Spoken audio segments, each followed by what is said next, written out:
show Shelly.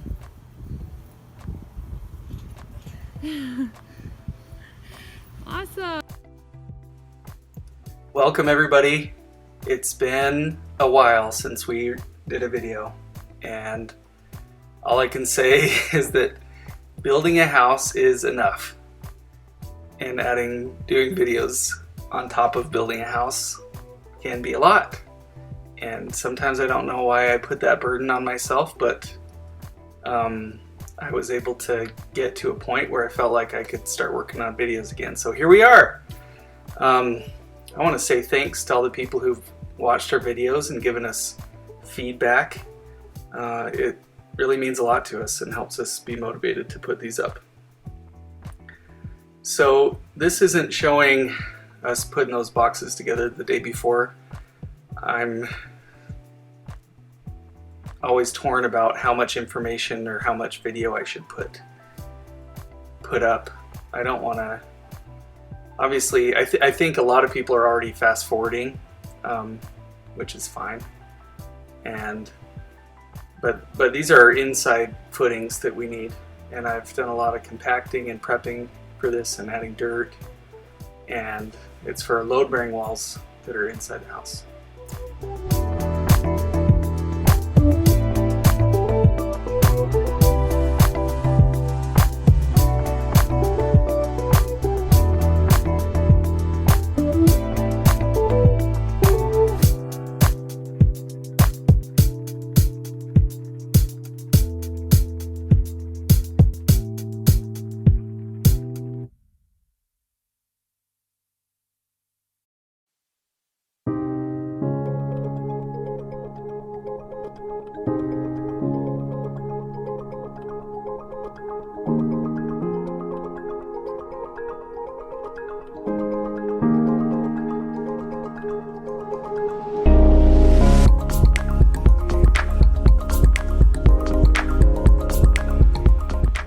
We were unable to get the dump truck in the building, obviously, so this is a wheelbarrow job, which luckily it just wasn't that much concrete really what was needed for these footings. I think they were 8 to 10 inches deep, 10 inches on the bigger parts, and with 2 wheelbarrows it was very quick, as you will see in this clip.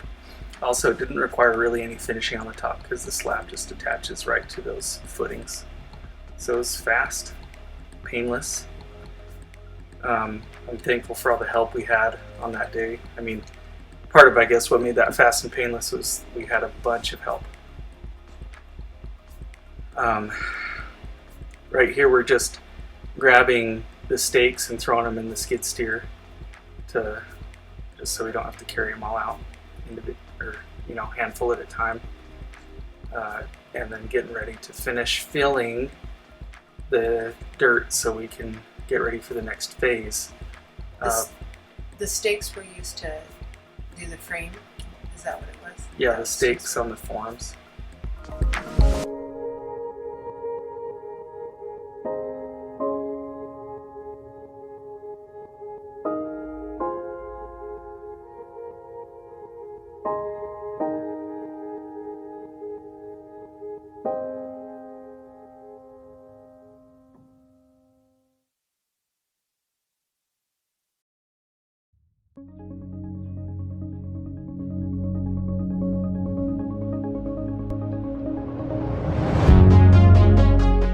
We keep adding water because we're trying to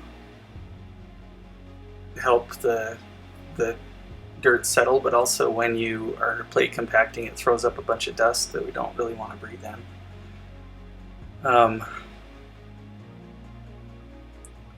Brandon was over there raking and plate compacting at the same time. I wish I had his motivation. Sometimes he'd let the plate compactor go by itself and rake, which is pretty crazy dirt skill. We really got a lot of dirt in here this day. It was a good day.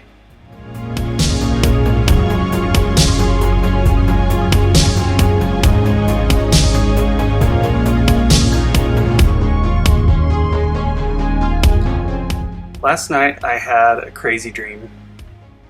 I dreamt that I was in the backyard of this house that I'm building, and I was looking south at the sky, and I could see all the planets in the sky like we can see the moon, except the planets had moved together and were like aligned sort of on top of each other. And then as they moved apart, I could see Jupiter kind of in the middle, and suddenly Jupiter, something ran into it, and like the whole planet started to implode and then explode.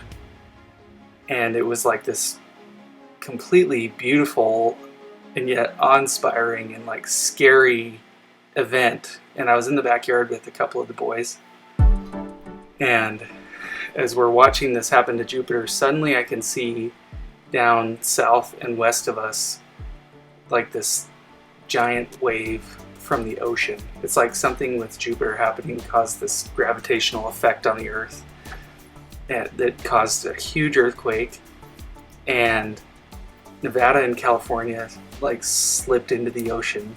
And so we were running into the house, and when we got up into the house on like the second story, we looked southwest and the ocean was just down the hill from us, and there were like these cliffs in the ocean right there. So I want to know, do you ever have crazy dreams like that? And if you want to share, please share in the comments, and I'd like to hear about it. And what do you think his dream meant? If it meant anything, or is it just like a cool dream? If you were to give it an interpretation, what would that be? It woke me up. I didn't wake up scared, but I did wake up kind of not at ease. And the weird thing was I was so amazed at how beautiful everything happening was that I wasn't like freaked out about all the destruction that just happened.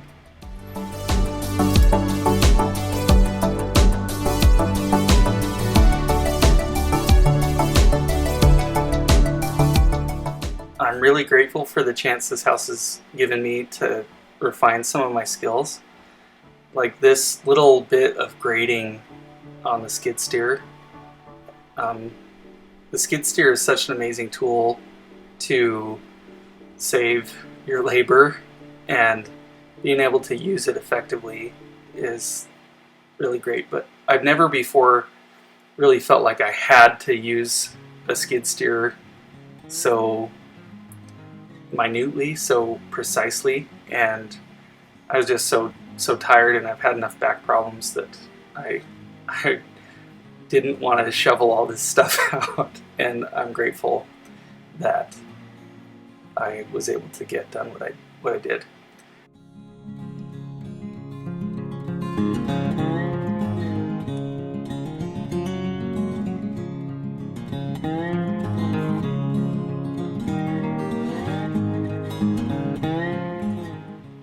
So as Paris is trying to do this video, I'm sitting here trying to read, and I keep having to stop and tell Paris all the things that I'm reading and talk about it. I'm reading Up From Slavery by Booker T. Washington.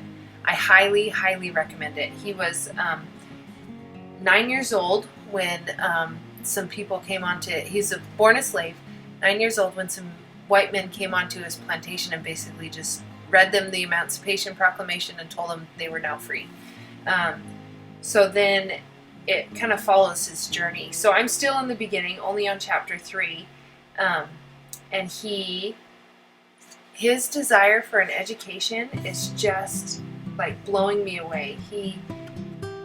And the trials he goes through, yeah, in order to get the education he wants, like the way he teaches himself to read. Mm-hmm. So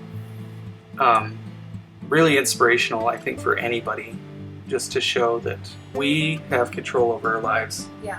And when things are really hard, we can just use that as an extra reason.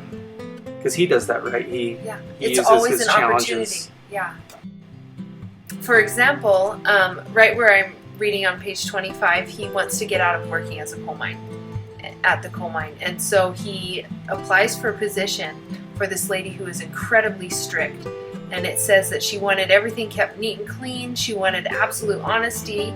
But then he says, I soon went from fearing her to considering her one of my best friends. And he talks about her requiring excellence being such a refining thing for him and such a benefit, and that he saw that as a blessing. Anyway, I highly recommend this book. Up from Slavery by Booker T. Washington. Yeah. What are you guys reading? What are your books that change your life?